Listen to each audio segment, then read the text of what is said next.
Hi, it's Sandra from SandraD Imagery, and this is one of my earlier images where I was experimenting with storytelling. I wanted to use this young girl in a background, and I had to find the right background that would work with her and complement her.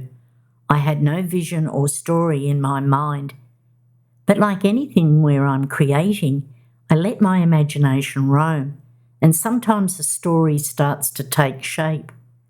I took the cues from the background and the elements that I incorporated, and it just developed from there. Let's dive in, have some fun with an image that I've called Trapped. This is the background that I chose, and I picked it for several reasons. I love the blue tones. It's got a softness in the blue, but it's also got a strong contrasting blue. I love the flooring and just how it recedes into the distance. When I add the young girl in, you'll see why I actually chose this background to complement her. I'll turn the layer on, and there she is. I loved the way that she looked. I'm going to zoom in, and when you look at her, you can see she looks sad. That's my first cue of where I started to think of a story. I stopped and looked and thought, what can I add here? Do I add a chair? Do I add anything else to it? Something in the sky?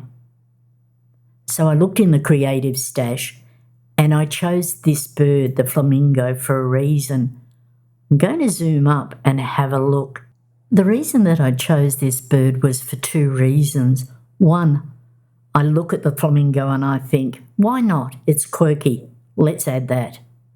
But the other reason is all based on colour. It's a strong pink or a contrast to the blue, what I call a complementary colour. If you look, there's some tones of pink in her cheek and even in her lips. I'll zoom back out and you can have a look. It adds a pop of colour. Let's have a look how those two colours work in harmony together, the pink and the strong blue. It's a little trick that where you can work with complementary colours and it makes the viewer's eye draw in and look as though they're one. And that's what I wanted to do. I wanted the viewer's eye to look into that girl's face.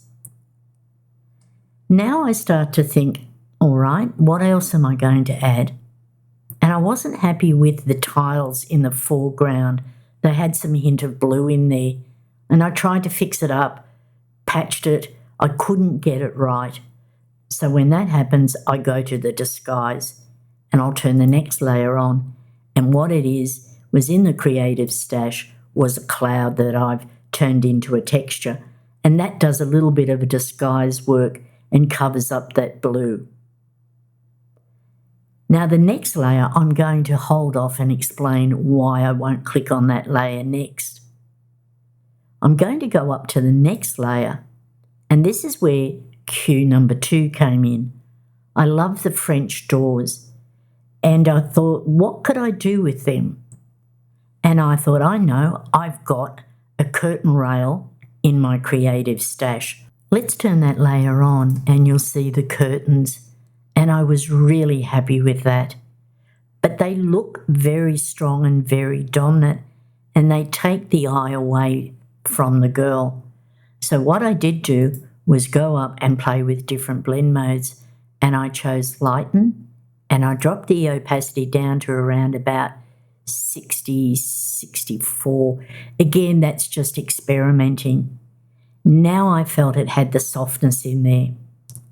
Now I'm going to zoom up, and this is where I started to get an idea. When I look at the young girl, I think she looks lonely, sad. The bird can be a companion for her.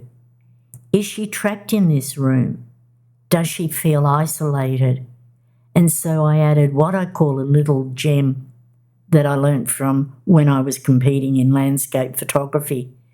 And I remember a judge saying, oh, you've put a little gem, you've hidden it, but you make the viewer's eye look around. I'll turn that layer on, and there's the keys. Now I'm starting to piece the story together. Let's come back down now to this layer down here. I'll zoom back down. And I felt there was nothing else that I needed to add to this image because it was about loneliness, isolation, and all of those emotions of feeling trapped in. I had an idea and I experimented with a few things, but this is what I came up with from the creative stash, which to me tied the whole story together, is this fence. Let's have a look at the blend mode. It's screen. I'm going to change it to normal, and the opacity is 100%. Now, when you look at that, I felt it was very dominant and I didn't want that. I wanted it to be part of the story, but not take away from what the story and the emotions were about.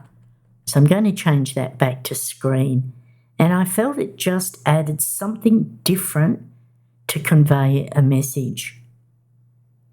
Now I have all my elements. It's about colour grading, tweaking, doing a little bit of adjustments here and there.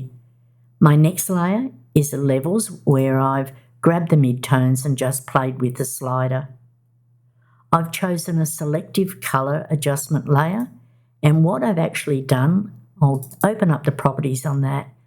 I've added a little bit more of a red, and I've just played with a couple of little sliders in there. Didn't do much, but it just gave a little minor adjustment. The next layer is where I've used an action that's in my personal stash, and it's called reattaching highlights. And what it does is it gives the whites a little bit, or the highlights, a boost, because particularly when you're adding textures or different colour grading, it can flatten those highlights. Let's turn that layer on, and you can see now it's got more of a global adjustment. And I'll turn that layer off and on. Now, when I look at this image, I wasn't happy with the moon, and I tried different things, and I thought, what can I do with this? Do I need to put something else up there? Again, I did what I call a disguise trick. I'm going to turn the layer on, and I added my own moon with a Photoshop brush. This brush is in my Atmosphere collection, available in the Imagination shop, and the link is in the description. I'll turn that layer off and on, and you can see it makes a difference. It's what I call that disguise work. I wanted the moon there, but I wasn't happy with it. So you do some disguise work to cover it up. The next layer is where I've called it watercolour, and it's a technique that I use when I find that some of the elements, particularly with AI, are harsh. I'll turn that layer on, and you can see it's softened. I have a plug-in program where it will do some watercolour brushwork for me automatically. And these are some of the little tricks and tips that you use and learn over the time. Now I'm happy with it, but what else can I do with it? Does it need some light sculpting in? And that's what I did. I use a texture overlay, and you can see there's some light there. I'll turn that layer on. It's very subtle. Let's have a look at the blend mode. It's screen, and opacity is 100%. We'll change that to normal, and I'll disable that mask. And that is the texture overlay. It's got some light coming in from that top left-hand side, working its way down. Let's put the mask back on. Let's change that blend mode to lighten. And it's very subtle, but it just gives a little shaft of light working through that image. My next layer is a stamp visible layer. On this layer, I've done what I've called the down and dirty disguise work. I'll turn the layer off and you'll see what I mean. I'll turn that off and on. And what I've actually done is just brushed some white straight up there in the sky to soften it. I did it with a low opacity. I was a little bit lazy. Normally when I do any brushwork, I do it on a blank layer, and I was getting close to the end and I thought, that's it, I'm just going to brush some light in. The last layer, and I'll turn that layer on and off. I've done the same thing. I've just toned down or brushed down that strong blue at the top. And there's the final image. It hasn't got many layers in it. The real challenge was choosing the background to work with the girl, the elements and the colours that I wanted.